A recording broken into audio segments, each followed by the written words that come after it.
Watch this. No way!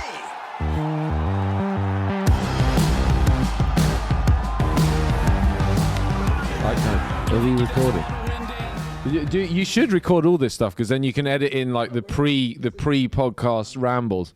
But I remember Sam Cooper talks about this where, if all of these issues are kind of resolved if you don't care about your score, and I think that's a nice thing sometimes. But I just, I like to go out. One of the things I love about golf is actually being able to better yourself. Yeah. It's what keeps me going back to the gym. You're trying to like, what did I do before? I'm trying to do more than that next time. That's like a big motivator for me anyway. Do less. Do less. Do less. No, you can't do more than that. Go today and do less. Yeah, that's ridiculous. You wouldn't just aimlessly walk around a gym, would you, and go, mirrors are great in here. I love the way they've got those dumbbells over there. What did you lift? Oh, I don't know. I just picked up a few 3 kg kettlebells, threw them around, and then just went and lay on the treadmill for 20 minutes. You just wouldn't do it. You've got to have some goal when you're going out there, I think. Yeah, exactly. Yeah, my goal was to shoot one more than I did last time. Yeah, exactly. It's just not a thing, is it? And people who do it's too blasé. Podcast enough to know the intro. How I do the intro? Probably not. Okay. No, Ryan doesn't listen to Southern. Can you intro the podcast in a Southern accent? Hello and welcome back. Hello and welcome back. Hello and welcome back to the Cookie Jar Golf Podcast, brought to you in partnership with Footjoy. I haven't practiced this. Hello and welcome to the Cookie Jar Podcast. Welcome back to the Cookie Jar Podcast, brought to you in partnership with Footjoy Golf. Who are you? I am. Do I have a Southern alter ego, or am I? You can go back to your normal voice. I was thinking about this. We should invent 3 Southern alter egos. I don't think I could do a very good job of it. No. I thought I could do a good Southern accent while I was out there, but as soon as I left and tried to repeat it to my wife, it came up absolutely. He was like, I feel a little bit out of my depth here. And I was like, that wasn't how they sounded at all. I don't know why I'm doing that accent, but... Sorry, we should go back. I am Ryan Noades, so that would be really irritating if you didn't know. I'm joined by Sam Williams and Tom Mills. Thanks for having me, Ryan. Podcast. Ryan Noades, we should say, Managing Director of the Addington Golf Club. And tourist extraordinaire. Yeah, well, not been called that before, but that was my goal, was to be easy to travel with. You did it quite well. So just to put some colour on what's going on, we are recapping the America trip where we went out and played 4 courses in the USA in January, first week of January. And we've been holding off because Ryan decided to go back to America and do it all again. And now he's back. We're going to record the podcast ready for release. It's going to go out tomorrow AM. Okay. You went back for the PGA show, didn't you? Yeah. How was that? Overwhelming. And Is everybody... it big? Yeah, massive. Everybody in the golf industry seemingly in the same place at the same time, which is what's great about it, but also, it can be a bit overwhelming. But yeah, great. It's amazing. I mean, you just, if you love golf, it's like Mecca. Do you just wander around and chat to strangers? Or? That's part of it. You walk around the show and you see, people you know before, or people you haven't met before, and you get introduced to people, and the biggest part for me, I think, is those unexpected conversations. And I met David Jones for the first time, which is weird. You go halfway across the world and then you're meeting someone that actually probably lives in the UK. UK golf guy. He does know probably about it. He does live in the UK. David Jones, UK golf guy. Yeah. So, I met him at an event put on by someone else, and anyway, that was where I think we hit it off, and it was great to meet him. But yeah, it's you guys have got to get out there at one. I think that's the plan next year. Well, that's actually the reason we weren't there this year, is because we did this trip, which we're going to talk about. You sort of said England's actually pretty underrepresented at that in terms of how the countries present golf, because so much of this is about encouraging tourism and stuff into the area. Scotland, Ireland throw blockbuster cash at this, big stands, loads of presents from clubs. I've just taken a sip out of this. My first sip out of this Starbucks. It's great, isn't it? Oh, for those, just as a kind of a first, sorry, I did interrupt, but that really took me back, that Starbucks sip. That was the drink of the tour. Recorded podcast, video recorded podcast we're doing from the studio. Don't look at the camera, Ryan. So, Breaking down the fourth three. wall. You can choose which one you want to stare at. You can go full on Butch Harmon and look down the barrel of one and like. Is that what he talks. does? He does. He stares down the barrel when he talks. Yeah, which really Is that not only when you get something serious to say, you lean forward and then you really give it the stare down eyeball? the barrel? Yeah. But That's no, the thing, isn't things it? like so. Doherty will talk to someone and then glance at the camera and then talk to someone. But as soon as Butch has asked the question, he goes, "So this is why we're going to talk." Yeah. He just stares down the barrel Yeah. straight there, which is just how he does it. But yeah, the Starbucks. So Yeah, tour Just- drinks. And my wife taught me this, and so far she's Canadian. We only ever got it in North America because I didn't really know you could do it here. And it is a bit hit and miss in the UK, but it is an iced latte with a blonde roast with 2 shots, 2 pumps of white mocha, and vanilla sweet cream foam on top. And it sounds kind of gross, but Enough of them will rot your teeth, won't they? well, I haven't given it to anybody yet that hasn't said that is a taste sensation. About a couple of weeks ago, Sam put it on our Instagram, which I thought was a bit. I thought there might be some copyright violation that we'd kind of gone by because Sam was putting up on our Instagram. And it's obviously your coffee. Well, so. I can't take full credit for it, but the key is to drink in the transition zone between the coffee and the foam. Yeah. And some Really choose to do that by tilting the cup, others choose to do that with a straw. But I had one with a straw the other day, it didn't work. I've since learned that there's a bit of a cult online for coming up with custom Starbucks orders, and there's like a whole litany of them online where Really? you can where people have like invented like this is next level taste stuff. You need to check this out. But anyway, this was the only one I've ever delved into. But this is pretty good. I'd say quite a good hangover cure Yeah, because I'd say there's a fair amount of sugar in it. It's obviously got caffeine. sugar and coffee. And it's cold. It's got Yeah. everything And you it's need. cold, yeah. Just literally, we relied on this quite heavily on tour.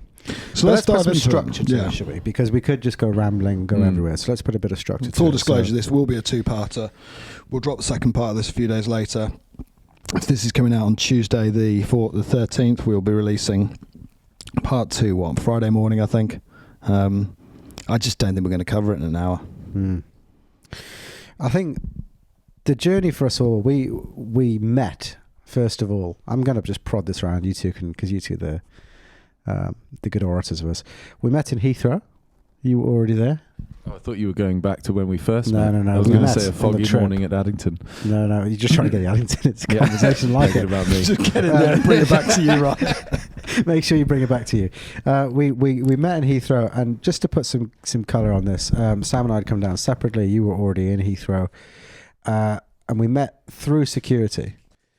So we dumped our bags off, and it was my for Christmas I'd received some quite nice over-ear headphones. Oh yeah, it's coming back to me now.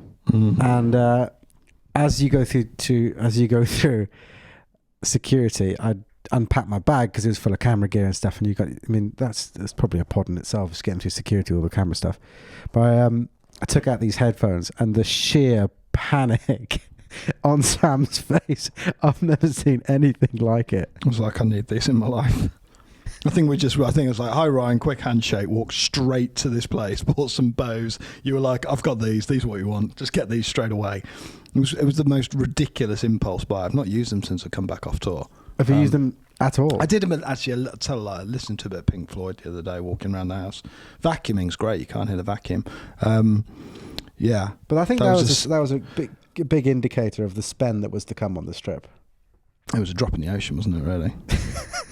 It was a drop in the ocean. We should caveat it with the trip was heinously expensive. I think it was a very, very expensive trip. I think it's just an expensive game in the States, isn't it? I think that I don't want to make the cost be like, oh, the boys just moaned about cost of this. I just think it is a more expensive game. Yeah. That comes with it a lot of trimmings around the sides of golf that are extremely enjoyable that we're going to jump into. But yeah, you can't. I don't think you can expect to go to these really good places and get much change out of $700-800 a day. Really, it's just that's the going rate. With mandatory caddies in most places, it's like they'll tell you it's 120, 140, 150 or something for the caddy plus tip. So you're looking at like $200 per caddy, and if you double bags, you'd like to think you get a discount, but no, it's still 200 plus 200. Which is weird, isn't it? Yeah, I'm sure I played somewhere. That's actually the worst thing about golf in America is the double bagging. Yeah, well, it's the way to play, but you should get like it should be 1.5 rate or something like that. Yeah. Anyway, but the reason you go to the States, I think, is the service is just out of this world for us. Like it's even at like Chick-fil-A or Starbucks, and the service that you get, it just seems to be part of the culture. Maybe that is where the tipping culture comes from, but that's why I think a lot of people from the UK go to the US. That's what you experience. It's different to here. It's the level of quality on the golf courses and the service that you get. Yeah, agreed. But you pay for it. Yeah, you are getting nailed for it. And I think the flight over, so apart from your impulse buy of some Bose over-ear sound cancelling headphones, the biggest takeaway from the trip over to America, the plane trip, I'd say, Ryan, you're quite idiosyncratic. Would you kind of concur? Go on. Well, Heathrow, I said to Sam, is anyone going to get any breakfast?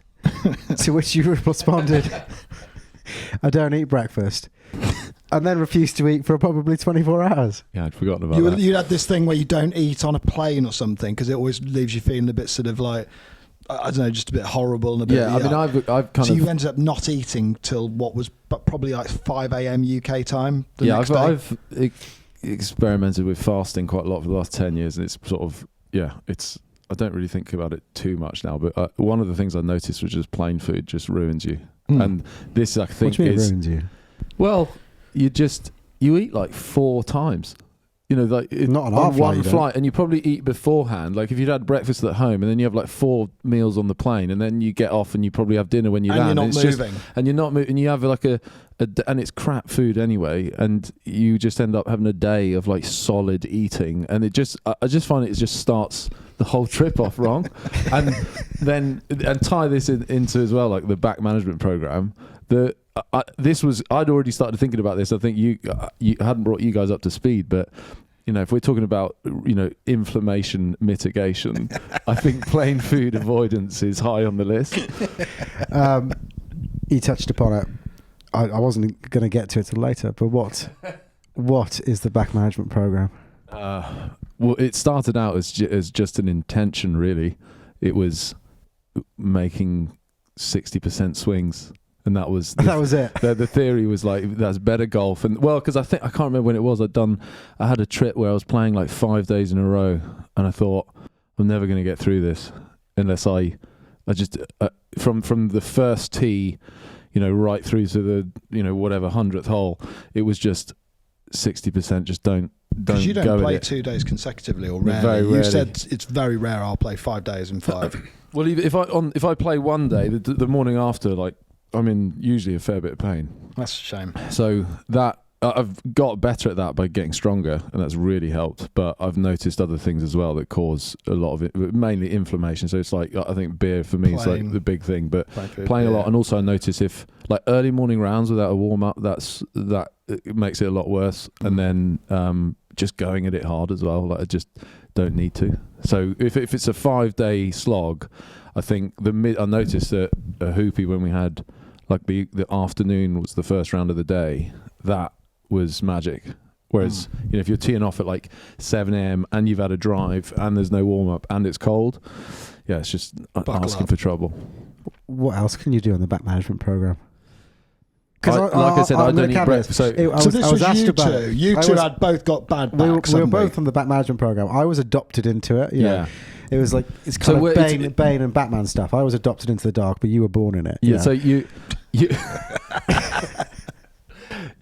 like I said, it's about intention. It's different for everybody, but for me, just being aware of it and not trying to do things that are going to hurt me. So I think we touched on the beer. So having spirits. How can beer? Sorry, I'm going to push back. How can beer stop you having a bad back? It's not something I just read. It's just something I noticed. Like if I have 5 pints, the morning after I'm a lot stiffer than. So you think beer has stuff in that's for me specifically inflammatory? Yeah, like just it's a bespoke thing, the back management program. Yeah, I think so. Bespoke. The other so for example, I don't eat breakfast, right?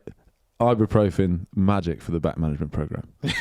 Right? You should try naproxen. Naproxen, very good. It's like ibuprofen on crack. Okay, well, I'll look into that. Yeah. But so, for example, that whole trip, I don't know if you noticed, but other than that first day, I was eating breakfast. Because you were. you can't is take why ibuprofen, or you shouldn't on an empty stomach. I thought you just So I lied was to me, taking breakfast so that I could then knock back 400 milligrams of ibuprofen. Taking breakfast. And it's medicine. So breakfast was a big part of the back management program on the trip. Yeah. And so to stay rolling with the ibuprofen, and then so that you could kind of try and get off the ibuprofen by about 4 p.m. so you weren't like going too heavy on booze and Advil, which is also not a great mix. Side note, they love putting the little sachets. So I don't understand why in the US blister packs are not a thing. So when you buy medicine, like I went and bought some ibuprofen with you first morning, and you buy a box of Advil, which is basically Nurofen over here. Yeah. But they're not in blister packs. Blister packs, rather. You buy a box, Blister and they packs come being in the foil stuff you pop out. Yeah, exactly. Okay. They come in sachets. Yeah, it's just a loose bottle. Which is weird for a country that's completely orientated around service and does things to such a high spec. It's like that's just low hanging fruit right there. Blister packs just work. The sachets were also they were also, I'd say, childproof but jar-proof. I think none of us over the 4 days could open those sachets. We had to give them to local Americans to open. Do you know one chap? He'll remain nameless, but he actually gifted me a sachet of Advil from Augusta. Oh wow! Is it branded? Is it logo? No, it's not logoed at all. So he just told you, I got this from Augusta, 20 quid. But I'm keeping it safe. I think you might have swiped it from the loose. But either way, look, I mean, the journey over was a lot of fun. It was a pretty neat insight into some of the oddities of Ryan Noades, though. Not eating. I think we'd booked a nice steakhouse in the evening when we get there. Your first drink was like, okay, I've not eaten in nearly 24 hours. I'm going to go straight in on a Negroni, which is like $75. There was clearly an issue with the pricing. To be fair, like this and that isn't was me after seeing you'd a menu spent price hours and going negotiating like, about a hire car. I mean, you're obsessed with a Lincoln Well, Navigator. You've jumped ahead a smidge. Okay, so we're doing chronological order. Because what you're going to miss out there is Atlanta Airport. Now, Atlanta Airport is the busiest airport in the world, but it's busier than Dublin. Busier than Dublin, and it's under construction seemingly endlessly. Yeah. And it always surprises people when you tell them the busiest airport in the world is Atlanta, but it's because of the domestic hub aspect of Atlanta. Now, because of the domestic hub aspect of Atlanta, we landed in internationals, but we had to get to domestic to collect the hire car. Yeah, car rental is in domestic. And you have to get a mission. You get so on like if you were like a bus, you could get on the SkyTrain. Well, so there's a sign for the SkyTrain and there's a sign for buses. And the bus queue looked like we weren't going to get on the bus. So we left the bus queue to say, like, let's get the SkyTrain to the car rental place. So we're then asking for directions to the SkyTrain. And he's like, it's over there. And I think Sam then said, should we just ask him what the best way is to the car rental place? Because at that point, we'd sort of made the decision for ourselves to try and work it out. And he goes, yeah, you got to take the SkyTrack. And then we go, well, how do we get the SkyTrack? He goes, you got to take the bus. So back in the bus queue, and then seeing that actually the spot that we were at originally was going to get on the bus, and then I think our now new spot missed that bus, so then having to wait for another bus, get the bus to the train, get the train to the next terminal, then walk a bit to get to the car hire place. I mean, the 8-hour flight was nothing, was it? No, really? and you do the same on the other end when you're coming back. Yeah. So car hire was a pickle in Atlanta, I'd say. Well, you had your heart set on a Cadillac Escalade or a Lincoln Navigator, and you wanted it black. Just want a you large you black thought was car. The biggest, yeah. And we got a cream Nissan. What was it? What was Micra. it? Nissan Armada. Almera, which was actually huge. Yeah, it was nice. But we walked past a black Navigator, Yeah. So the best which part they is said you they were, didn't have. you were You nearly perfectly cried. happy to accept the car we were given until you walked past that black Yeah. Navigator. Well, it's and you because marched back. I booked like the large SUV, which I think it had a picture of that, and then we got there and they said, "Oh no, that's like a surcharge." Anyway, and then It was another $200 a day, and at that point, I put my foot down and said, "Enough's enough, right?" Yeah. So we went out Atlanta. We didn't really see much of Atlanta, I think it's fair to say, because we stayed out, on the sort of northeast perimeters of it. Didn't sort of get in. Stayed in Buckhead. Went out to Howes for like a Howes was nice an meal. experience. It was weird. I mean, I've been there before with some of the guys about 5 years ago from the golf club. So I said, "Oh, I'm going to Howes for dinner when we get into Atlanta," and they were like, "Oh, good, you'll enjoy that. It's basically eating in the dark." I'd forgotten how dark it is in there. is that and where then- the recommendation came from? We were out there last time when Right. we played before going down to Aiken, and Yeah, very odd. Smoking indoors was like a thing there. Yeah, that was weird. Very strange. $75 Negronis were... Everyone having cigars before dinner, which I couldn't work out. And it was just like opulence for the sake of it, wasn't it? It was just like trays of oysters that people were like putting cigarettes out in. But the smoking indoors really blew our minds because you kind of... We were like, okay, so in America they smoke indoors. So we went to like South Carolina the next day or whatever, and it's like seeing someone light up a cigarette, and it's like, and then suddenly someone pounds them and says, no, it's not, you're not smoking in South Carolina. You're like, well, they're smoking in Georgia. They said, no, there's not, because apparently it's not even smoking in Georgia. License. If you have a license to sell cigars, then you have by virtue of that. So they must have anyway. So we had a nice meal there, but that was I think that was like, oh Christ, welcome to America. Like the guy's service was unreal. Yeah. He spent half an hour delivering a sort of monologue about the specialties. Yeah. we got out of there. I think we got some change out of $700, but I mean it wasn't much, was it? I just remember the wow. What was 10% of that was a Negroni. So yeah, well, good point. So which I didn't pay, just to set the record straight. I didn't look at a menu item saying $75 Negroni. We went to the bar. I think Sam was dead keen on going to the bar before we sat down. Right, it was you and I, Tom, were quite happy to sit down after a long flight. Let's just go and have some food. And Sam's going, no, we got full experience. We've got to sit at the bar, have drinks, cocktails, and then we go and sit down at the and so the waiter's like, can I take you to a table? And Sam's saying, no, we would like cocktails at the bar. So I think you guys then ordered pints. I went to the bathroom and ordered a Negroni. Because of the back management program. Yeah, exactly. Which I think you weren't on then at that point. Well, I was on it, but I don't find the beer. Okay, so it's not part of your back management program. So, anyway, it was at the end of the meal that we saw it was $75. I don't think any of us really clocked it. Was it later? No, we paid for the check because the bar was separate to the restaurant. Oh yes, okay. So only by about 10 centimeters, and she wanted her tip. Okay, and it's plus tip. They brought it over immediately, and why we didn't? I gave her a $20 tip as well. So the best part is it was $75, but they put the service charge on there, so it was like $90 in the States. And then I was like, and you gave her $20. I've got to eat a meal here, so I think I'm going to have to tip her as well. So I think we got out on 110 for that Negroni, I think. God, they saw us coming. But I'm with you. Why didn't we question it? What's in a Negroni? Oh, it's like Campari. Yeah. You don't know either. Red vermouth. Yeah. Red vermouth, gin. And is it Campari? I think there's a little bit of Campari. Okay, but there's just a couple of shots of spirits, and 2 pints of. Yeah. I don't think it is Campari lager. Actually. It's definitely red vermouth and gin. Anyway, yeah. But why didn't we?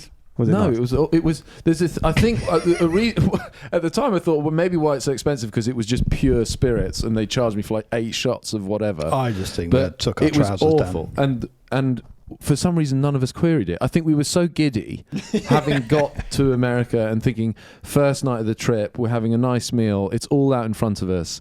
And it was, almost a bit nervous as well, like not questioning anything. Day 5, they'd never got away with that. No chance. Even on like day 2, I was thinking, we were telling someone the story, and they were like, "What?" And you didn't question it. And I was like, "Yeah, well, that was really dumb. Why the hell didn't we question it?" And we said to the bar lady, "Just out of interest, how much would you charge for a Negroni?" She was like, "That's about $18." And we said. I said, can you believe this is what happened to us in Atlanta? And she said, I make it a point that if anything's over $20, I'll tell them before I pour it. Remember she told us that? And then I was like, we got up. Can we move on to the golf anyway? I'm acutely aware that we've... Okay. Very niche. Yeah. It's just, I think it's just America, isn't it? So the very next day, we stayed at what was it, Holiday Inn, was it? Premier Inn, Holiday Inn? Yeah. It wasn't the nicest place, but it served a purpose. Hotel, motel. And... jet lag's a killer in it when you wake up. We had been fortunate enough to. Oh yeah, you guys were up at like 5 a.m. for a walk. You just can't sleep through it. We went out for a walk. Well, we needed water. Anyway, walked across the freeway, which was sketchy. So we were supposed to be playing Peachtree, so we went to sort out our Peachtree day. However, we discovered there's a frost delay. Okay, yeah, I remember now. So we needed to work out what we were going to do. We were due to play at 9 or something, and then it was 10, wasn't it? It was just 11. A couple of hours. It's weird, isn't it? But also, you were very nervous. It would have been normal just to go to the club. We could hang out. Sam was dealing with that, and then you were very. I didn't put you down as an anxious person. He was very anxious. And he's a very nervous. You became like nervous Nelly? I think where you were like, we can't go there and hang out. We're on eggshells. You're very aware. You started questioning everything I was wearing. It was very specific. So I'm just going to try and specific about what you were wearing. Just to try and summarise it. So very lucky to get to go and play Peachtree. As a club in America, it's clearly worldwide. It's hugely respected, and you just know it's a very private place. So all of a sudden it says, look, a bit of a frost delay on, don't get here till I think it was 11 o'clock or something instead. And we were sat in Waffle House like 8:30, giddy as kippers, thinking let's have some breakfast and we'll have a little cruise on down. We've got ourselves close. You think, what we're going to do for 2 or 3 hours here? We can't just sit staring at like freeway. And I did a little bit now.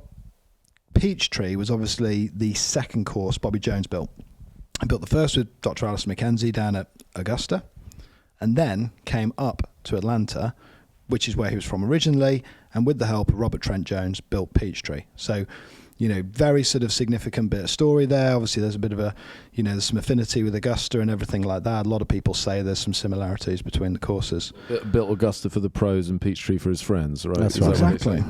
Exactly. Now, knowing Jones is such a big part. I mean, you drive around Atlanta, you look at the freeway, they've got his name everywhere. It's a huge thing. If you think about sportsmen 100 years ago being literally in every corner of a city as big as Atlanta, it's pretty incredible when you think that the mark he's left on Atlanta.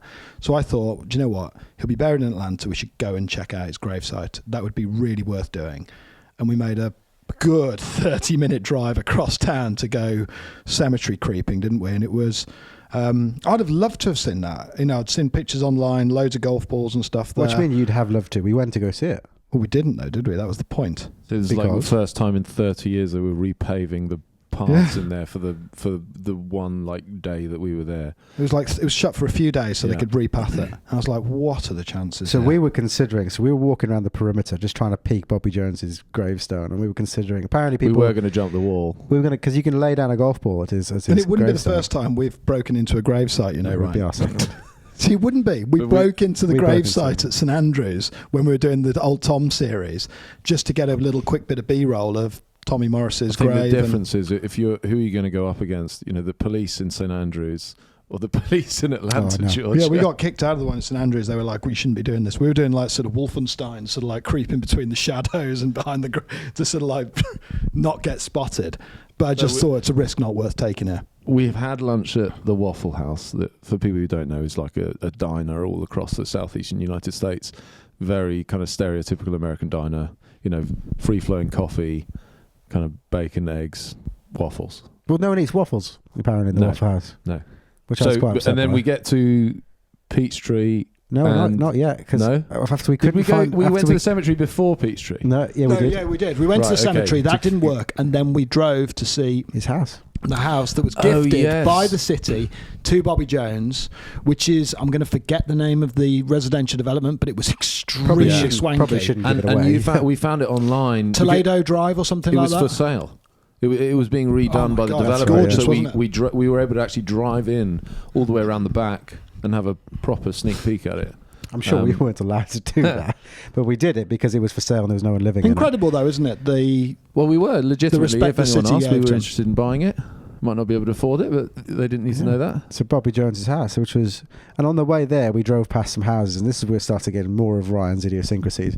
Because Ryan was driving, and he stopped the car to start taking pictures of strangers' houses. He's like, I really love the way they've gabled that at the end. I'm just gonna take a picture of it. This is a never-ending reconnaissance mission for the Addington Clubhouse. Always bring it back to the Addington. And... Then finally, once we'd seen Bobby Jones's house, we'd done a bit of papping of strangers' houses. We decided to drive. After a brief coffee downtown, we drove to Peachtree for our first round of golf in the US on this trip. And Sam lost his mind about your shoes. Can't turn up at Peachtree wearing high tops. I stand by it. Wasn't the play. They were like new from Christmas. Couldn't give a monkeys. Flawless, beautiful pair of high tops. Ask me again. White suede. Anyway. Do you regret that decision, or? No, I was fine to... I didn't have... The stupid thing was I hadn't brought any other shoes. I hadn't really thought it through. Did you take shoes the second time you went? Yeah, I did. I did. Yeah. Okay. So The best bit about this whole thing is we're driving there, and Sam and Ryan are in the front seat, and I'm in like the child in the back, and they're like having a not heated discussion, but it's like Sam's like, "You're not turning up in those shoes. You need to like, you don't understand what's going to happen is we're going to get there, and there's going to be people on us." And he's like, "No, man, it's cool. I wear high tops everywhere. It's all cool. What can I wear? I haven't brought shoes." And Sam's like, "Well, it's better off you being in your golf shoes than wear those." And he said, "Oh yeah, I suppose you're right." So we turn up, and as predicted, the dude from Peachtree comes out and greets us at the car. And Ryan then, in like complete autopilot, walks to the back, starts putting on his golf shoes in the car park in front of this guy. And we're like, that's even worse. What's going on now? No, I'd reversed into the space, so I'd kept the boot away from the clubhouse. I think I did it okay. God, you just about styled it out. But there's something about these places where you are like a little bit on the back foot. Yeah, it's quite it is a bit of a surreal experience. We had it a few times because you go into some of the, some outrageously good golf courses, some brilliant clubs, and you're a little bit on the back foot, aren't you? I quite like that feeling in some ways. It's a bit disarming, and you don't quite know what to do. And you come back proper here, members club. You're probably out of shot for that camera, so make sure you've worked your way more and more across it. That's fine. The proper members club, they've got it the way they want it, and you adhere to it or don't go there. Yeah, I think it's one of those things though that you really don't want to get anything wrong, so you kind of feel like you're on eggshells the whole time because you really don't want to get anything wrong. That's kind of the thing of it. Well, first, have you played Peachtree before? No. You've played Peachtree before. Mm-hmm. What were your Brian? What were your first thoughts on Peachtree? The woodland management, as ridiculous as that sounds. Okay, explain. Well, you could see across the whole site, and again, this is most tree line golf courses you would just kind of see one hole and you don't see across to the next, but they've limbed up every single tree in all the tree lines so that there's still a canopy way up high, but for the bottom like 30-40 feet from ground up to 40 feet, say, there's no lateral limbs. There's just the main stem of all the pine trees. So you see through them across the whole site. So it's full canopy way up high, tree line golf holes. But and because of the topography is really up and down, it's a dramatic landscape and you're seeing all of it. And it was just, you turn up at one of those places and I think seeing a long distance has massive positives, for a round of golf. And, you just kind of get giddy thinking. And even the canopy is like capped, isn't it? So it sort of matches the rolling profile of the terrain. And I think they were telling us that each of the trees are tagged. Yeah, so there was a metal tag on the tree. So they've got like a full system of every single one, the property. Yeah. It's absolutely molecular level of attention to detail, isn't it? Yeah. And I said, what the hell, what's this tag? And he goes, yeah, every tree's numbered. Why? Because when they say, come and do work to tree number 1,372, like they know where to go. It's pretty remarkable. Amazing, isn't it?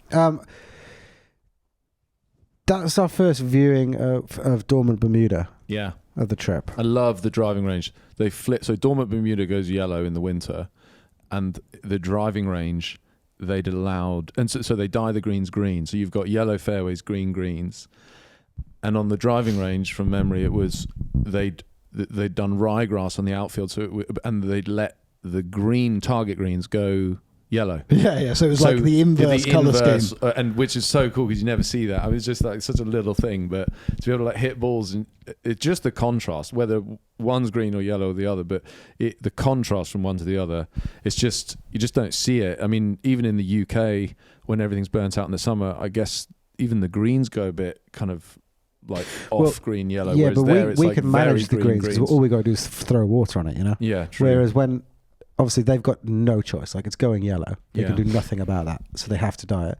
Whereas at least we can put ours on life support in a drought or whatever. But they can overseed with rye, can't they? Yeah, which is ridiculously expensive. Is it really expensive? So because it's a phenomenal amount of water. It's $3,000 per acre, and if you're managing 100 acres of managed land. And it's going to be more than that. Each site's probably going to be plus the seed, and I think it's quite disruptive because they do it in August as well. Everything it's 3,000 per acre to do it. Yeah, so it's actually I suspect the playing conditions if anything, are better because whilst it's dormant, it's not like you're playing off nothing. It's still there. It's just a visual thing. I mean, It's even purely Pinehurst now aesthetics. don't overseed anymore, but they use a dye across the whole golf course so that everything's green because the average punter in their mind still won't accept it as being yellow. And I think as time goes on, maybe they'll get to the point where it is yellow. But yeah, so you've got, in theory, the dormant Bermuda they're saying is like a little bit, it has less kind of grab in it than the kind of really the leaf when it's in full growing mode in the summer, so conditions a little bit faster along the ground. And the rough was eminently playable. Like if you play Bermuda rough when it's green and juicy, it's grabby and hard and difficult to play out of. And the rough with Dawn Bermuda is quite fluffy and Peachtree. I don't know what the rough is, but it's zoysia on the fairways. Right? Yeah, that's right. Yeah, which I'm not completely au fait with, like what the exact differences would be between zoysia and Bermuda, but I didn't notice a huge difference. Little spongier with the short shots. If I was around the greens, it felt like it wasn't quite as tight. So if you're hitting 40-yard sort of pitch shot, it didn't feel. It feels like there's a little bit more sort of maybe just give through the ball. I mean, like you say, I've not played on any of these grasses. They're bent grass greens at Peachtree, not Bermuda. Yeah, bent grass, and which is obviously that's like the Augusta thing. Yeah. Oh, of course they were. They would have had to be. Little, yeah. So you got a nice bit of check as well. A bit of creeping. More receptive. A little bit creeping bend. Yeah. Well, I doubt they're doing brown top, but they. This is you laughing. I mean, a lot of people won't know the difference between creeping and brown top bend. Sorry. It's to do with temperature. Cope. Like creeping can cope in moist, hot temperatures. It does well in shade. It's just quite resilient to harsh temperatures and climates, whereas brown top, which is what we use, we actually don't have the temperatures to maintain creeping at all. Really, it's quite difficult for us to maintain creeping. Well, so the whole thing it'll be outdone by the whole thing top. used to be how far south can we get creeping, right? Which is like Augusta National, that's creeping bent grass greens, and now it's just flipped the other way. It's all where the R&D money goes, right? Creeping bent grass. The reason why brown top bent, more indigenous to the UK, it's not that popular. It doesn't get much money. Whereas creeping bent always got loads of money in the States, and so does Bermuda. So how far south can you get creeping bent grass? Which Tobacco Road, I think I heard you talking about Tobacco Road in another podcast. I think they sort of proudly say, I don't know if it's true, that they're the only bent grass greens in South Carolina. They're in North Carolina, aren't they? Just over the border, right, are they? Well, in their state. I don't know. They're literally north of South Carolina. It gets so hot there, they have fans on the side of the greens just to keep the greens cool in the summer. And then, anyway, the thing that's happened now is Bermuda, these ultra dwarf Bermuda strains have got so good. Now they're actually trying to see how far north they can get Bermuda grass. Really? So it's kind of taking over. But I don't know what your But there's more resource, isn't there? There's more stuff being put on. You've got better ways. Be careful about moving this into an agronomy podcast. Yeah, no, agree. Sorry, yeah. I do want to. We'll get onto Bermuda before greens. Before we move past Peachtree, I want the thing that for me that stood out more than anything was I think that was the first time I'd ever hit a golf ball in America, years and years ago, when I went there. And the whole thing sort of washes over you a little bit because you're just sort of in awe of everything that's going on. But the green complexes there are absolutely incredible. And I think it was the way they were all so beautifully managed to the length of the holes that you were playing as well. So you play a short par 4 and it would be like a buried elephant, huge undulations, very dramatic, very, very small targets within the green to hit. And then you played the longer holes where it was more accommodating. I just thought it was clearly a very, just the amount of attention and thought that had gone into the planning of each of those green sites was, unbelievable. Something I hadn't appreciated, obviously, 5 years ago, whenever. So, I would say I'd say the front 5 or 6 holes of Peachtree are absolutely blockbuster. One's a good hole, but you get out. Then 2, 3. 2 is the par 5 that drops down the hill into that. And then you've got to either go for it or lay up short of the lake. 3 then sort of dog legs around the corner. Then 4 is for the epic par 3. Mm-hmm. Just up the hill into the sort of dug into the to the wooden bridge. That was cool. Like the Annington. So I'd say the start was so hot around there. It was just such a good. And we all played reasonably okay around there. I felt like I actually hit the ball quite well around there, and it's comfortably the worst I played in terms of output. It's a really difficult golf course. I mean, from a style point of view, after having played the course, I think I noticed as well is the topography is a big feature there, the big undulating ground. I think if you strip back all the trees at Augusta and Peachtree, I think people, that's where the similarities are a little bit. Like, it's about the topography. You know, you get less need for bunkers, and it's the topography a little bit. I think what we'll see coming on to talk about the tree farm later, in the topography is what shines out there. But from a style point of view, with say like the other courses that we played, the native areas are more like open sand, whereas at Peachtree, it's more what I gather Augusta was in like the 80s, which is basically like in the woodlands they've got grass everywhere, so there's grass up to the base of all the trees. It's kept short, you find your ball, but they haven't got that scraped back like open native look. Pine needles much look more, they've got. They like pine needles around the tree, but literally like a 1 foot perimeter around the tree, wasn't it? Yeah, so you've basically got wall to wall grass across the whole site, which is I think more of like a traditional thing in the States. But it's also something you can do when you limb the trees up and you have a really high canopy, because you get sunlight in. Yeah, which is what the tree mat, honestly, I can't, like, it's a weird, I noticed it because it's just not something you see really in the UK or in Europe. But think about the amount of money it would cost to go, and every single tree has to be basically limbed up to a specific height. I mean, I actually saw them do it at Barnwell as well. Like, they seem to have done that, so they've done that in a pretty short period of time at Barnwell, because obviously only just been built. But my God, did it add something? Like, just being able to have tree line and see across the whole site, it was just phenomenal. I think the interesting thing about Peachtree for me was, if you look at somewhere like Barnwell, which we'll come to talk about in a minute, which had like very macro undulations. Like, you start high, the middle of the course is low, and the far side of the course is high. It's like a big half pipe, really, and you're playing amongst that. And then with Peachtree, it didn't really have that, but what it did have is quite large undulations sort of in the hole. It's not kind of micro undulations, but they're just, each hole can have quite a big up or down in it. Makes the approach shots really tough, because you know, elevation becomes a huge thing. I remember having like a long way into 10 par 5, my second shot, and I thought I'd take a bit of extra club because we're uphill, and I absolutely hammered it, and it was just didn't even sniff it, like, because that elevation change, you kind of get desensitized to it, but it makes a massive difference. Also, in the hitting shots off up or down slopes, I find as well. Like, even if you're kind of level with the green, but very, very rarely at a flat lie. Yeah, like, is it 18? All the way you're driving and it's all the way up the hill. Yeah, I mean, I think it was like famous last words for me. I'd been driving the ball really well on the back line. Your 60% swings did not work out around Peachtree. You had some flat he smoked this one. I was driving, so I'd hit a few good drives. And I think it was literally like I was thinking orthodox golf. I'd given you a bit of shit because I think something had happened, and you just looked at me and went, big boy stuff. No, I'm over my ball and he's talking in my backswing, so I stopped and I think I turned around to him and said, like, this is big boy shit, mate. And then went back to my shot and then what hole was this on? What hole was this on? Where was this? That was 18. It was 18 or 17. I can't it was remember. It was one of the last three. And he said, this is big boy shit. And then my caddy looked at me and was like, you could probably fire back in, but I probably wouldn't. When you then laid the sod over the wedge. Yeah.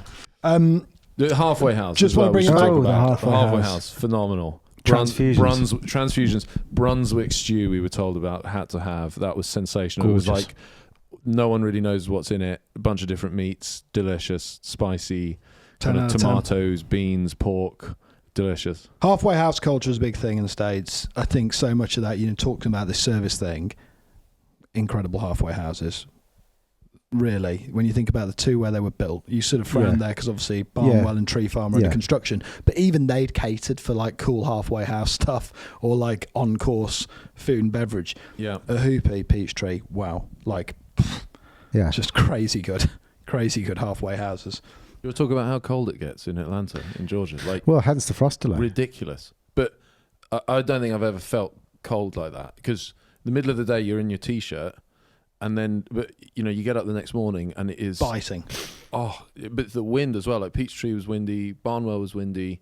It's because of the clear skies, I guess. You just like all the heat just leaves every single night and every morning. Yeah, and the humidity apparently.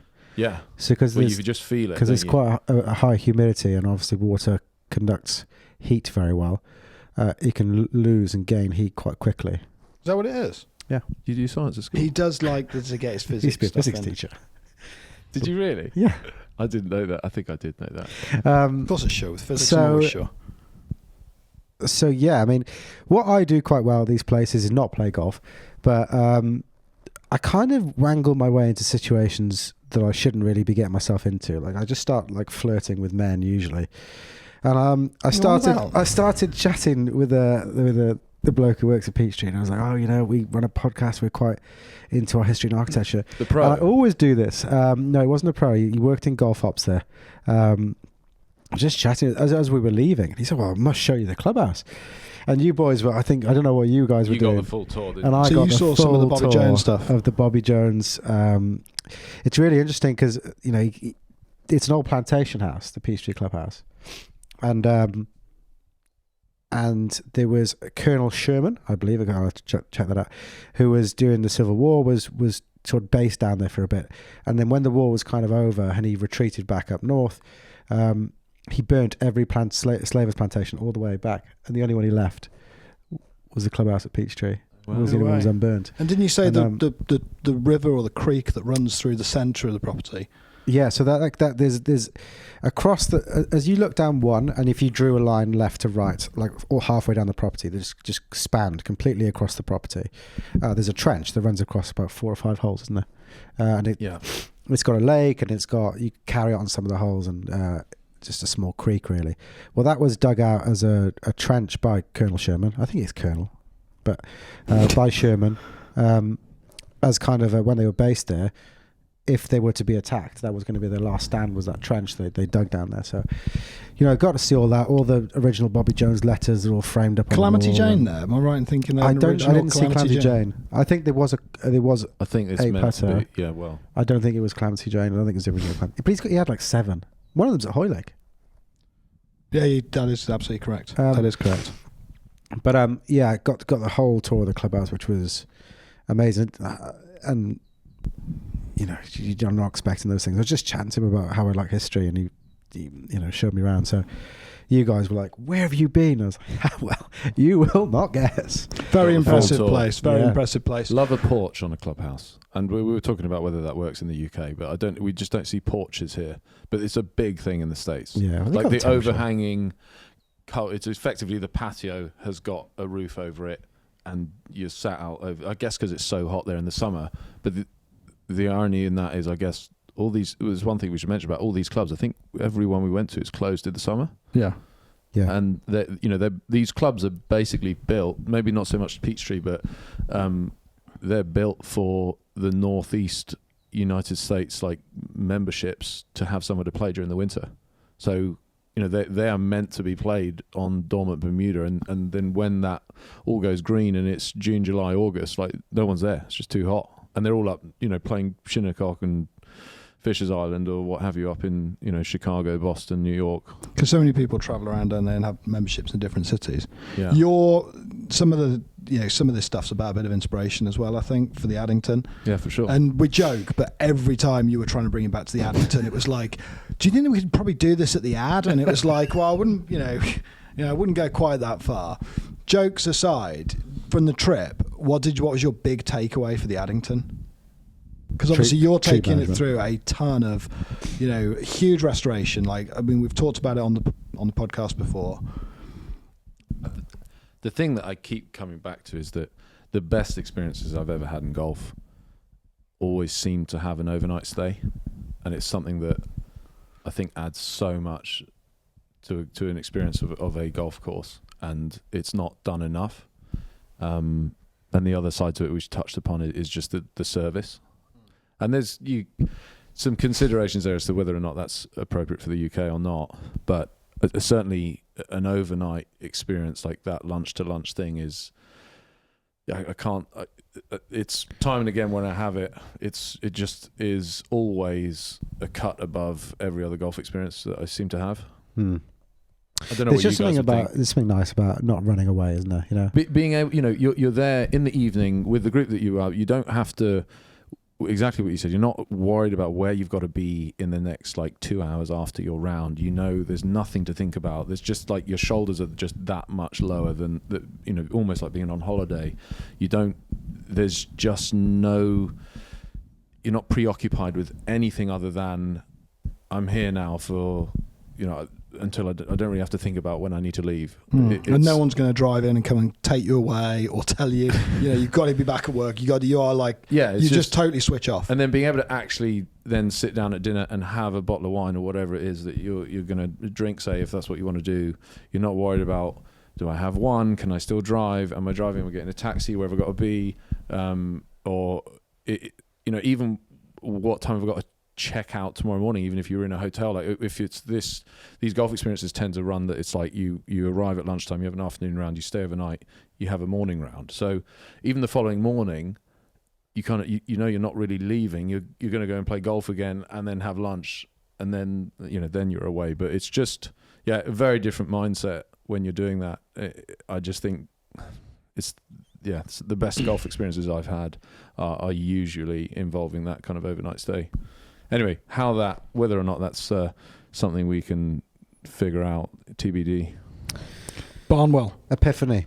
It's General Sherman, not Colonel Sherman. I thought it was going to be General. I was thinking you're being very rude. Yeah, General Sherman. Sorry. Barnwell. Take us there, Barnwell Tom. was the next day. So we now, for those of you that are not familiar with the geography of the US, we're in Atlanta. We need to get down to Aiken, 2.5 hours? 2.5 hours drive? 2.5 hours, yeah. Drive. So we are driving down to Aiken.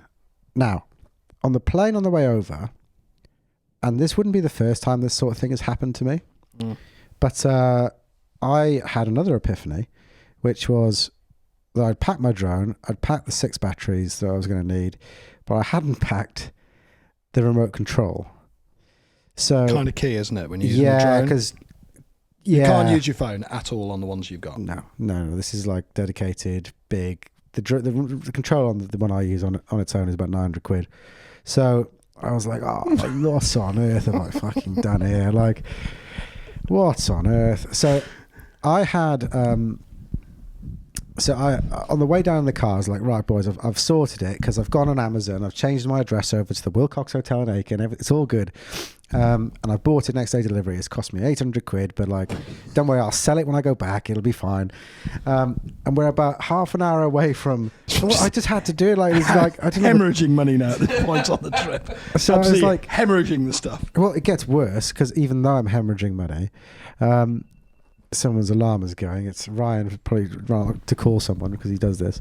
So then I've now changed my address on Amazon. It's going to the Wilcox Hotel. It's going to arrive tomorrow. It's all good. Breathe. And then about half an hour from Aiken, I get a message from Amazon. There's been a delay with your order, and it now won't be there till the 11th of Jan. I was like, well, that's great. I'm not even in America till the 11th of Jan. Let me go and cancel it. So I go and try and cancel it on Amazon. Well, you can't cancel it because it's in transit. For fuck's sake, right, okay. So now I'm 800 quid in a hole for a remote control, and I've got to go find another remote control in half-hour notice in Augusta. Best Buy. Best Buy or Walmart? And it was a Best Buy, and we were Walmart for the presents on the way back. But which you didn't really use, to be fair, either. I should flag that. Yeah, you did Barnwell. Did a little bit of a hoopy. You're not loving the footage, are you? Like, we just got cloudy. It's the Dormant Bermuda, which looks phenomenal to the eye, but from when you go high and look down, it just kind of looks white. So, I mean, we're going to release some of it alongside this, so you can check it out yourself. But yeah, so we had to go to Best Buy, and I bought another drone because you couldn't buy the remote, so I had to buy a drone and a remote. So then, how many drones do we now have? Oh, do I own? Well, you like to use this distinction between What's you own mine, versus Cookie Jar. Cookie Jar owns one. I own about 9. It's ridiculous. Does he use his and he then likes charge to keep you for them the separately? hours? Yeah. Well, he's Cookie Jar. Everything you're for the seeing use here, of his everything drones. that's been recorded on it belongs to me. It's not Cookie Jars. Ryan doesn't belong to you. Ryan belongs to me. Okay, right. So skipping on, managed to get the drone situation sorted. So we got the drone We'll situation. talk about the Wilcox when we check out. Okay, but let's so we get go to the Barnwell, Wilcox 'cause Hotel. Well, no, because then we went into Whiskey Alley. Okay, we'll talk We about went to Whiskey Alley that evening, which is in Aiken. Yeah, cool. If you go to Aiken and you ask someone where should we go and eat, usually everyone will just say go to Whiskey Alley. And I think the we recently did a thing with the Thai podcast, and they like to do the Dirt, which is drinking, eating, reading, thinking. we were eating wings. a lot of wings. A lot of wings, yeah. Barbecue. Some Ribs wings at as that well. place, I'd actually tapped out on wings by the time we got home. I was like, that's enough for a bit now. Yeah. But they're really good out there. They're very good, yeah. Like, really good. Yeah. So that was first night then, before we'd got to Aiken, and I'm straight asking out. you like I wasn't there because it's all just seems a bit of a blur for me. Yeah, Well, we because got you've been there. again since. So we get to Aiken, we go to Whiskey Alley, and we'd been have those told wings? where to eat, or did we just walk No, we by? stumbled across that, but later we're told And what- that's the place we should go. Yeah, okay. So and I think, And there's live music. well, not that night though, right? A little He bit. started playing and started Did playing he in the corner. towards the end? Were you there? I feel like no, we were hidden in the corner. I don't remember any live Everything music. sort of meshes from one seat of wings and beer to the to other, another yeah. golf club. I remember the to golf more courses. wings and beer. It all starts to get a bit hazy. Yeah, so it's wings, beer, consumed too much of both. Went back to the hotel. Very, very lovely hotel. And We should say Aiken is a horse town. That is why Aiken Horse or traditionally is famous. That's why the Wilcox exists. It is a horse town, like first and foremost, and golf has kind of overtaken right. Aiken over the last 5 years or so. Aiken's basically become one of the top places for golf in the US now. Yeah. Now, I went there 5 years ago, and at the time, Palmetto, which is an incredible golf course, which we sadly didn't have time to play on this trip. We had bad weather when we were hoping to do so. And you've got Aiken Golf Club.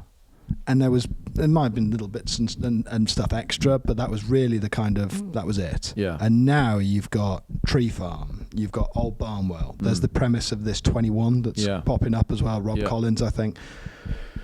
Because this is a chalk mine, which I can't believe we didn't figure out before I we were heard that down on there. the Zach podcast. I couldn't believe that. Gutting. But it's become like a really good centre for golf in the US because But it's I on don't really think good they know sandy about land. it, like the I spoke to a local there, and he's telling me about Aiken, about horses and stuff, and I'm like, well, he's like, why are you here? I like to play golf, and he was kind of confused. And I said, this is like a mecca for golf. This is becoming like one of the centres for golf in the US, like in the last. Didn't one few of the guys years. say to you, Tom? So you're here for golf, right? And you were like, "Oh, it's that obvious." Is that obvious? Well, Yes. put it this way: you don't look like a horse person. So. yeah, she said, you're either here for horses or golf. So, okay, well, I'm the latter.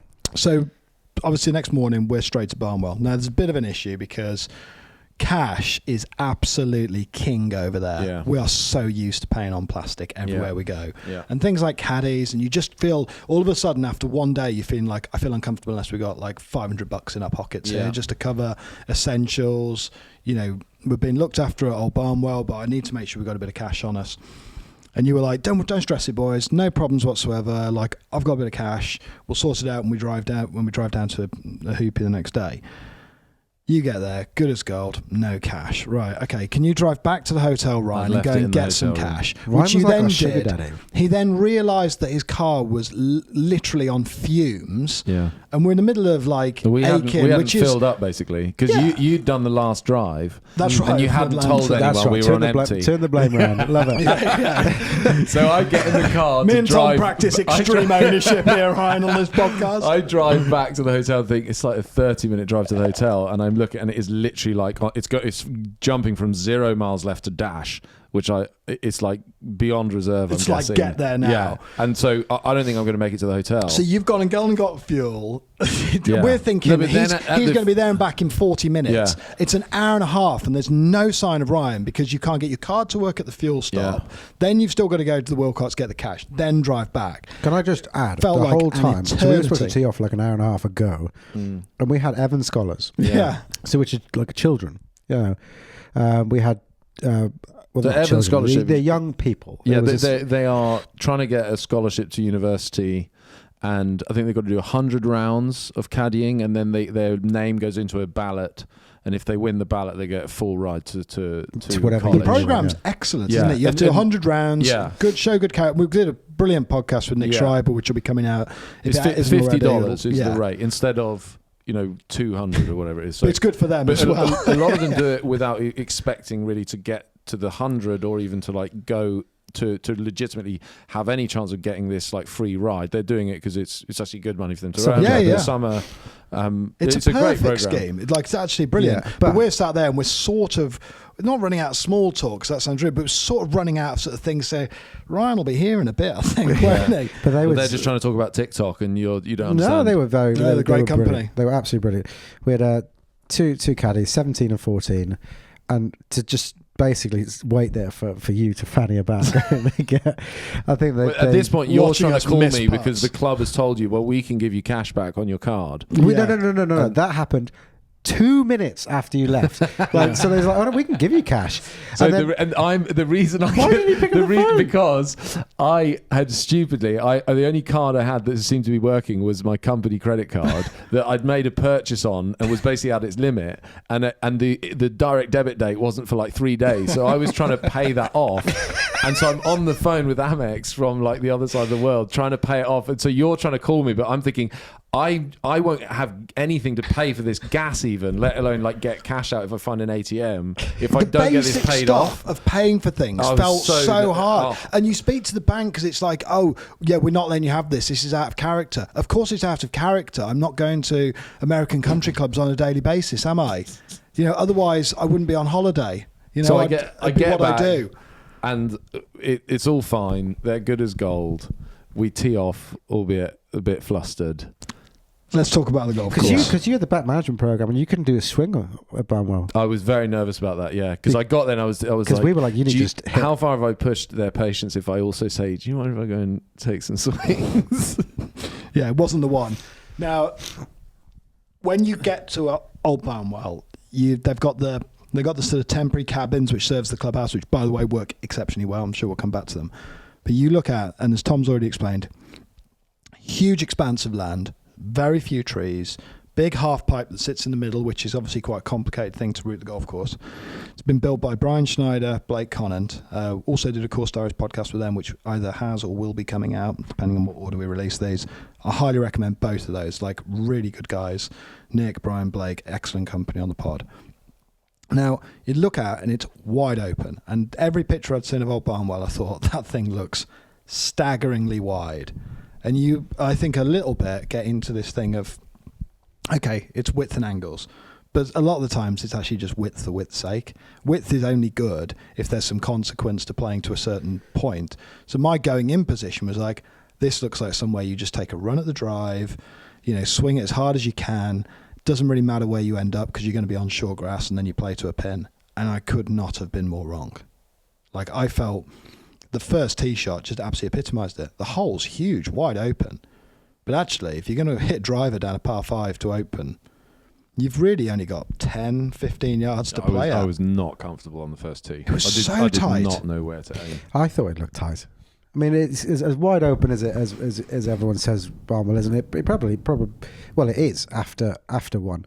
I thought the first tee shot looked like cost of a little, yeah, okay, maybe because you've got that big. It's a big area, though. Just a big bunker, and you don't really see any other fairway to the right. Because it falls away, doesn't it, to the right of it? I'm sure playing it a few times, you'd be able to maybe get comfortable and work it out where. Well, we played a tee box up, right? And if we'd have gone back, it would have been okay. Well, we can just wail on drivers because we'll be short of that bunker, and that's okay. Yeah.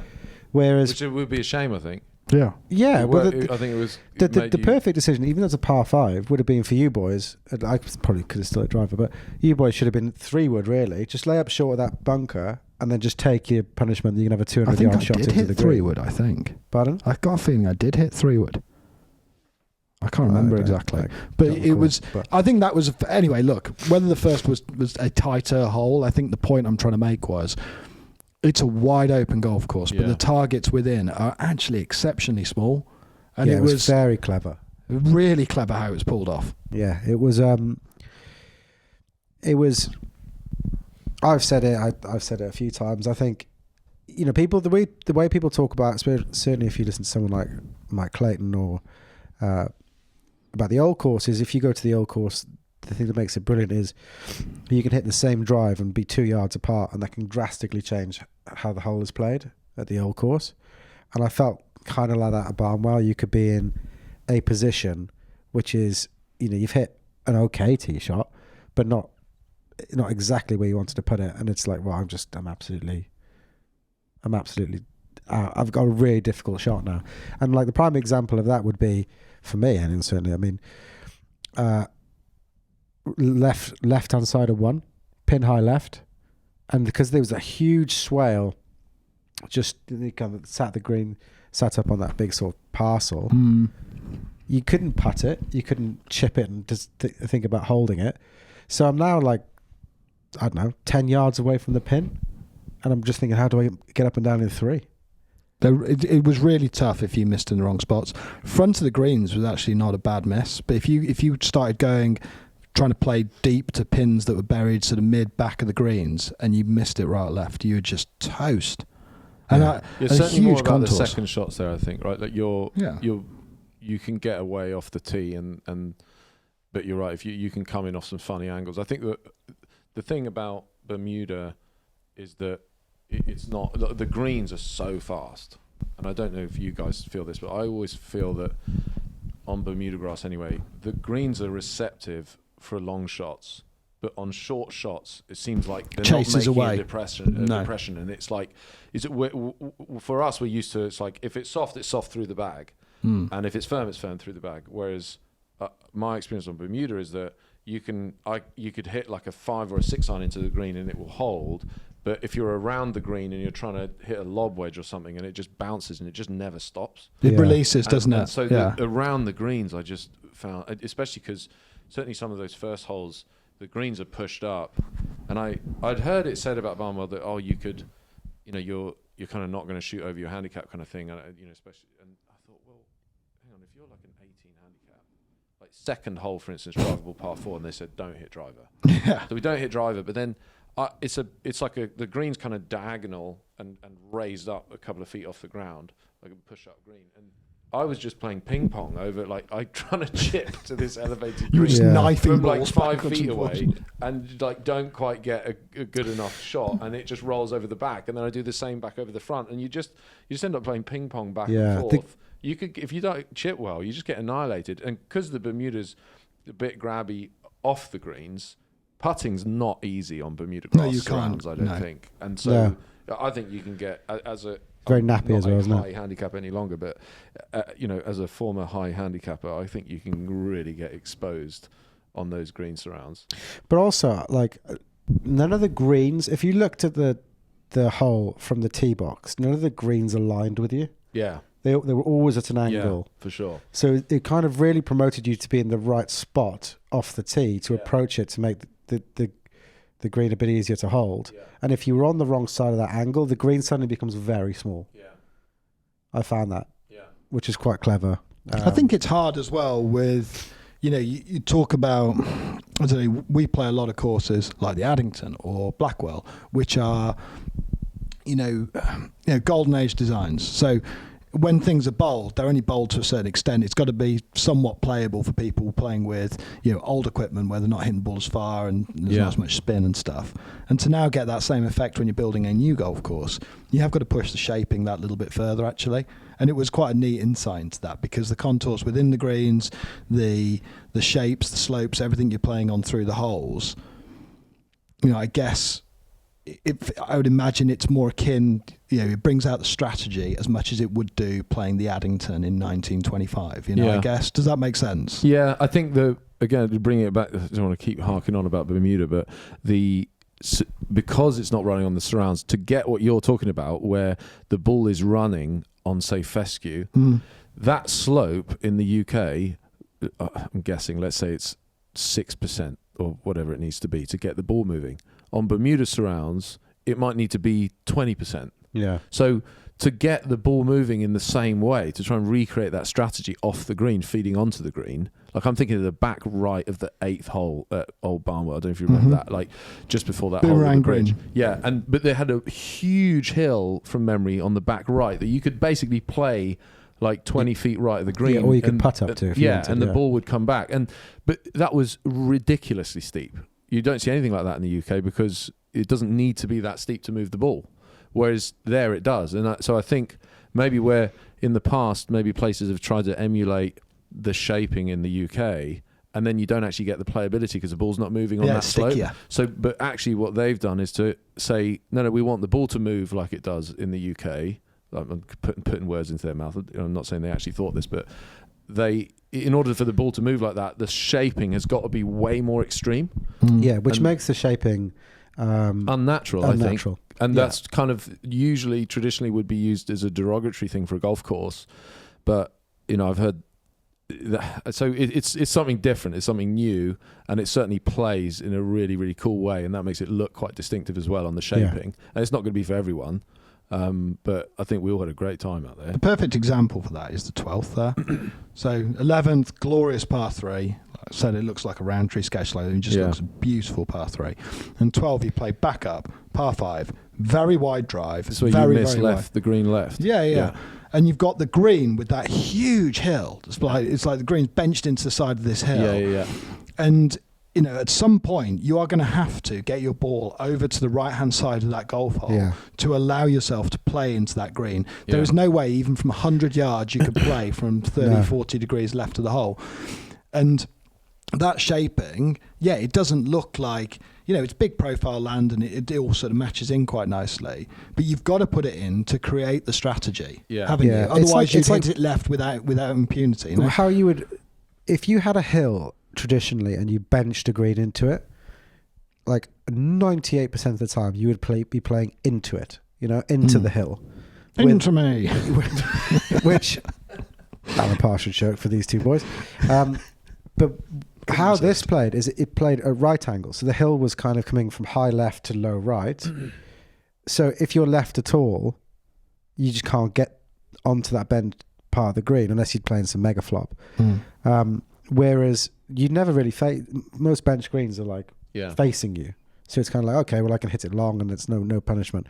But really clever to bench it in kind of a 90-degree angle because, like you say, at some point you have to get right. And the whole topography of the land is dropping right. And it's off a cliff edge. It is off a cliff edge. It is really, it's not out of bounds on the right, but you are dropping down 40, 50 feet. I mean, it's like a crazy elevation drop into the half pipe. But it's a par 5. It's like the fourth hole at Woking, really, but it's like the fourth hole at Woking on absolute steroids, in so much as it's a complete boundary hole. You've got to play to the right to open up an angle, but, it's just done in the most severe and sort of like, 13, again, that follows up with another absolutely, I've never played a golf hole anything like the 13th. That's where you hit the flag from back left. I think I dunged a chip and then hit the stick as well. Tom had about a dozen swipes in the bunker. Yeah, it was a real pickle. I think I think unnatural shaping is a bit unkind, but it's not. I'm not saying that. It's a different aesthetic. Though. I didn't think it looked unnatural, but it's not something you see every day. It is unusual. It's provocative. But You've got steeplechase bunkering and all sorts. Well. I'm not saying that in a derogatory way at all. I'm in fact, I'm saying the opposite. I think it was really bold to do it in a way that is less sympathetic to the landscape, but offers you more interesting shot variation as a consequence. So I think it's actually, I'm saying it as a pro of the place. I thought it was brilliant that they decided to, and I never thought about it in terms of grass types like you just described. Because I think if you built the same course in Scotland, it would not look anything like that. Because to get the ball to move in that same way, you don't need it. You don't need it doing that much. Steep. It's strange, isn't it? The aprons and surrounds and stuff. When you play into Bermuda, it is natural off the green, but on the apron. If you're hitting a 5-iron, it does stick. It doesn't. Nothing replicates that same playing, and it's not just links golf over here. It is because we've just naturally got thinner turf and stuff inland, but if you're hitting a 5-iron in at Blackwell in April and it's not mega firm, the ball's still going to release, when it lands. Whereas I think over there in Bermuda, it just wants to stick a little bit, doesn't it? Yeah, it's a weird grass, but I'm slowly falling in love with it. I think off the green, the dormant stuff in the winter visually, I think that was the biggest thing that I took away from Barnwell. If you'd asked me that evening, all I kept coming back to was the visuals. I think like the first hole, that kind of trickery, it's we talked about Peachtree being open through the trees and seeing across the site. Well, I mean, when you turn up to Barnwell, there's not. I don't think there's a single tree for like 600-700 meters in any direction. Yeah, it's really weird, and it's just so wide open, and the contrast with the yellow and the green, it was quite breathtaking. Actually, I was. That was I was so in love impressive. with Barnwell. And the start, I thought, was much stronger. I think on the 5th hole, we were just buzzing. Yeah. There was one big difference with Barnwell that stood out to me, and that was the culture of the place, though. Yeah, the culture of the place is absolutely mega. Like, they've got this mobile home that they've set up as a... And actually, only when it was told to me there was a mobile home it should have... Because one of the toilets has got a bath in it. It's obviously because it comes it's never been used though. No, I did ask. So I was like, "There's a bath in here." I think it's there not to be used. But the mobile home, you walk through. And obviously, they're still constructing Barnwell. It's open for. It has a few families. They've got the members. It's a family place, right? Yeah. They're talking about, which is amazing. And I'm sure more will come out when we do our podcasts accompanying this about Barnwell, but. They've got a few families, but it's open for it's not really open yet, and we were lucky to go see it. And they're still building the range, they're still building the par 3 course. So obviously they're going to build a clubhouse at some point. However, the mobile home cabin clubhouse thing was absolutely off the charts. Yeah, it was working for me. I said that to Brian Schneider. I said I hope you don't end up building a clubhouse and you just stick with the cabins. Now the interpretation cabin doesn't stick in America as what we're describing there. It clearly doesn't work, because I'd fallen foul of this a few times. He was like, no, you've got to have a clubhouse. I don't want people just to go back to their bedrooms. I disagree with you. I was like, no, you misunderstand. I really like the cabin clubhouse. It's so intimate. Bringing it back to the Addington and Blackwell again for a minute. But you've always talked about clubhouses being too small being the best. Yeah. Because you'd get atmosphere. And there was only a few guys on the property that day.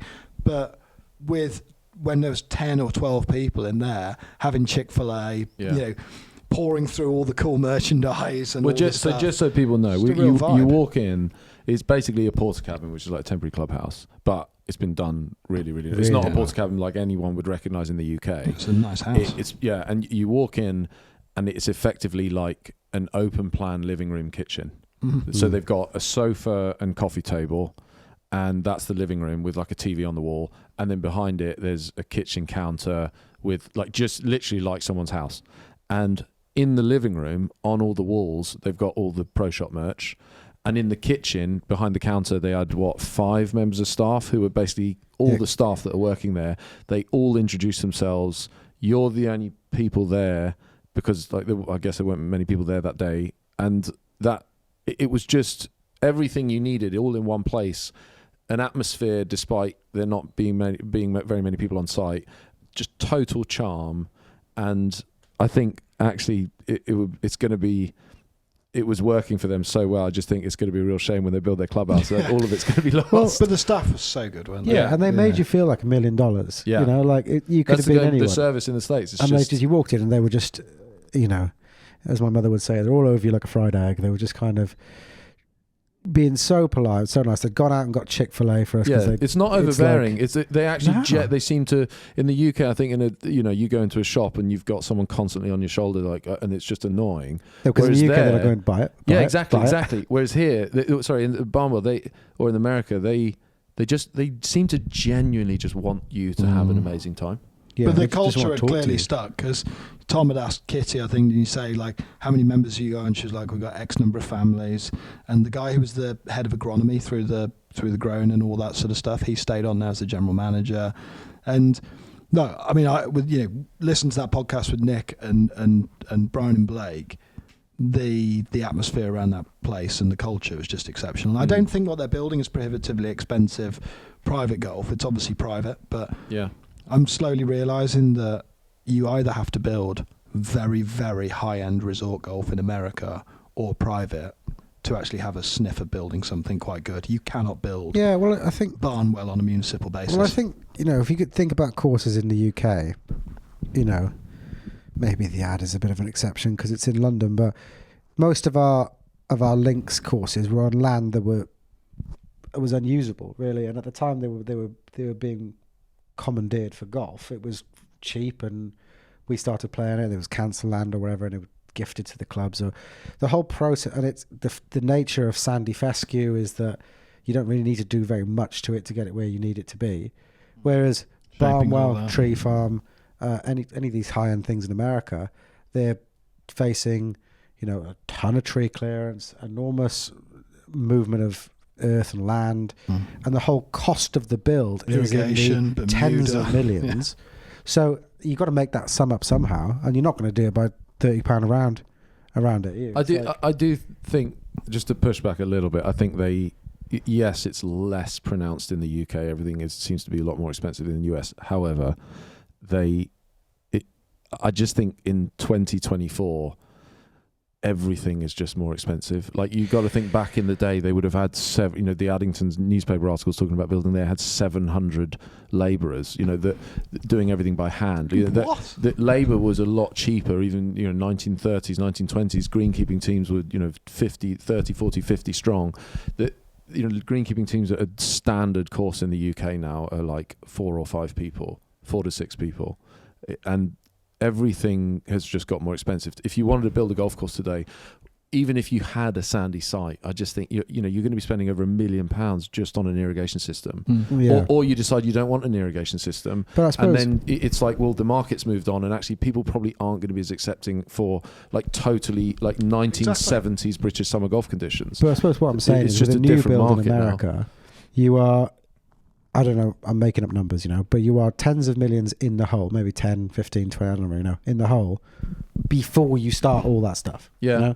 Whereas in our ancient links and the courses we've had for 150 years, they weren't ever in that hole before they started, They were just member found, weren't they? I think as well there's a difference. They owned the land. It wasn't landed gentry, they just had the land. Well, no, but they were, you'd look at, a lot of clubs in 1900 would find 40 acres of farmland and build 9 holes, and things would grow from there, and it would all happen quite organically.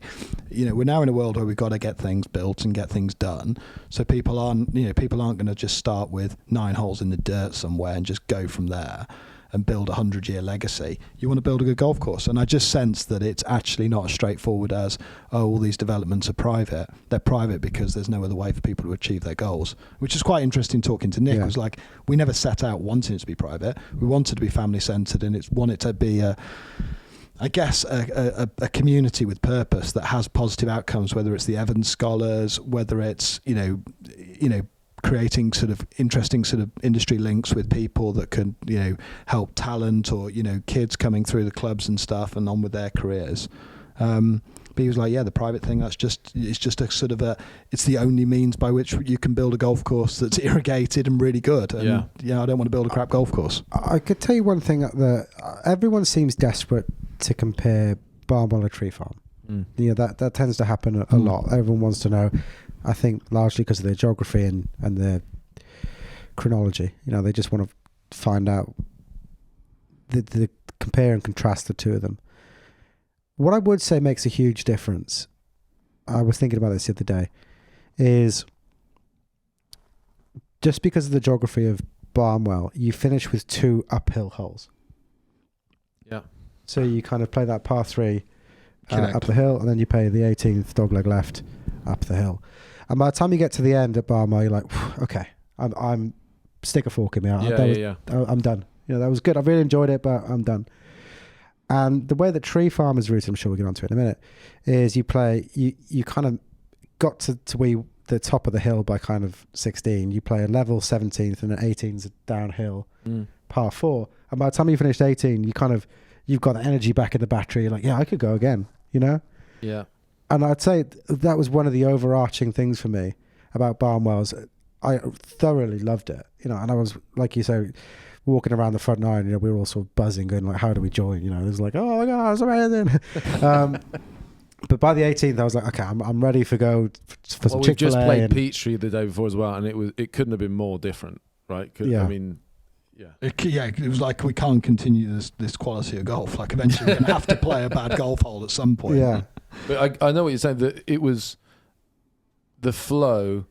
We'll get onto Tree Farm, but I thought Barnwell starts really strong, and then a combination of factors. There's maybe a couple of holes on the back 9 which are a bit flatter, and then you've got like seemingly quite a hard walk with a lot. They said to us on like the second hole, didn't they? When you get 17, it's going to be the wind really picks up. Yeah. And I guess it's this huge open like lack of tree area that the point that 17 is on the map. It has time for that wind to kind of gather, and you end up kind of walking seemingly into the wind and uphill. And it just seemed you just start breathing a bit heavier. Yeah, I was just looking forward to Chick-fil-A. You get off 18 and it's like, oh, like so. Yeah. And I think, well, I'm nitpicking. Like it was amazing, but it feels like Barnwell peaks a lot sooner in the round. Well, it peaks and then sustains. But all I found for me, as soon as I finished Barnwell, I was like, I'm ready for a Chick-fil-A. Yeah. You know, that's how I felt. Like, I'm ready for a beer and a Chick-fil-A. Really enjoyed it, but I'm now ready for a Chick-fil-A. Bigger walk. Yeah. And I think Peachtree was also a big walk. You know, Peachtree. Yeah. Peachtree was a big walk. Barnwell was a big walk. So kind of by the end of that day too, I was like, yeah, I'm ready to Plus, don't forget, we've been hanging around on the first tee for Ryan for something in the order of an hour and a half. Yeah. Right, I'm going to call it. That's going to be the end of part one, I think, gents. No, we've got one more thing. We are doing. You're going to close out part one with this. Yeah, this is going to be the last thing to close out part one, because I've got it in my is it Chick-fil-A trivia? To do. It's the back-to-back Chick-fil-A's. Back-to-back Chick-fil-A's. Because the club had given us Chick-fil-A, which they had got like a catering thing in. Then they had Chick-fil-A, warm it up, and I was like, God, I never had Chick-fil-A. You were wetting yourself with excitement over how good. It's an institution over there. Like if you go southeastern United States, if you're there, you know what Chick-fil-A is. Everybody raves about it, and I think you thought I was bigging it up too much, and then you asked your Evans scholar about Chick-fil-A. And I think she told you like, no uncertain terms. Yeah. Like, don't sleep on it. No, she loved it. Yeah, that's what I mean. Don't sleep, don't miss it. Yeah. Oh, right. I thought you were like, don't quit. I've never heard that. Don't quit your day job. What? Don't sleep on it. I've never heard that. Yeah, like don't waste time. Go and do it. Oh, right. Yeah. Okay. Sorry. No, you're all good. But we had this Chick-fil-A they've gone and got for us. So you imagine like someone's gone and got a takeaway for you, and then you come and they've brought it back and they wait for you to finish and you eat it. So you're like, oh, that was quite nice. But Ryan was like, nah, man. I mean, that was all right. I mean, you actually didn't eat yours. Australia. But you're like, no, that was all right. But we need to go. We're now going to go and try a Chick-fil-A. Yeah, like so we have to actually go to Chick-fil-A. If you're going to come here, you're not going to leave America saying, I tried Chick-fil-A and it was, you know. It was at Old Barnwell. It was at Old Barnwell. No, you got to go to Chick-fil-A. It was unnecessary, but we went back and it was as good. Well, if not better. I think it was better. What's weird about Chick-fil-A is, like, it's not like, you know, you go to drive through McDonald's here and, like, a machine, someone's the other end of the machine, but the machine talks to you like, good afternoon, welcome to McDonald's. Like, this was like a human. Really good. A human stood there. The person is actually stood out in the drive-thru taking your order. And they're so polite and sincere. And this is, everybody knows out there, it's like the service at Chick-fil-A. So the Chick-fil-A is like, I think it was started by, I'm going to say Mormons, maybe? Yeah, you say that. It was like some sort of religious angle where... And so they don't open on Sundays. Like, he's kept that going right the way through. It's franchised. They make sure... This could all be urban legend out here in the States, but as far as I know, it was all true. Like the franchise owners, you're only allowed to own one. If you own more than one, I think is exceptional. But basically, the idea is each owner has got to be on site. So the standards of cleanliness and service are just maintained because every franchisee wants their store to is perform, basically like needs it to. They never own like 50 and just service goes down the pan. So but and just to back this up, they are, I think, the most profitable per chain per restaurant, the most profitable fast food outlet in the world, and they're only open 6 days a week. So they're giving up a day of trading. And they beat McDonald's, Burger King, all of them. Like they have bigger revenues overall, but because they got more stores. But per store, Chick-fil-A, as far as I know, is the highest revenue fast food chain in the world. Did it live up to the hype? It's fantastic. It is exceptional. Before we started recording, you had some stats on fast food restaurants in the US. Now, I said that I think Subway is the highest revenue taking fast food outlet. I definitely think it has the most stores in the US. I think Subway is the biggest. I mean, Chick-fil-A, yeah, maybe. I mean, you've got empirical data. I don't want maybe here. I need cold hard as far facts. as I'm looking at, it's not even on the list. McDonald's $3.6 million per chain per restaurant. Per restaurant. I'm saying Subway has the most aggregate. They have more stores than anyone in the US. Subway. There are more Subway stores than there are any other franchise outlet in the country.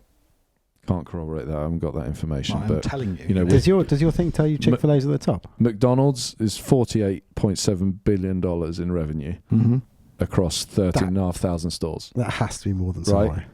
And that is 3.6 million per store. Chick-fil-A, 6.7 million per store, 18.8 billion in 2022 across 2,800 stores. So they're literally doing double per store. Yeah, and they're shut one day a week. That's crazy. And on that Chick-fil-A bombshell, we're going to put a fork in it for part 1. What can we look forward to in part 2, Tom? So in part 2, we're going to come back. We're going to do our finishing at the Wilcox Hotel, checking out there. Then we're going to go across to a Hoopy Match Club. We're going to spend a few days in a Hoopy Match Club before we go back to Aiken, try the tree farm out for size, and then head back home. But try and get onto Palmetto. We can try and make that last an hour and a half, can't we? Survive a tornado. I don't think we'll have to try very hard. Until next time. Adios. Watch this.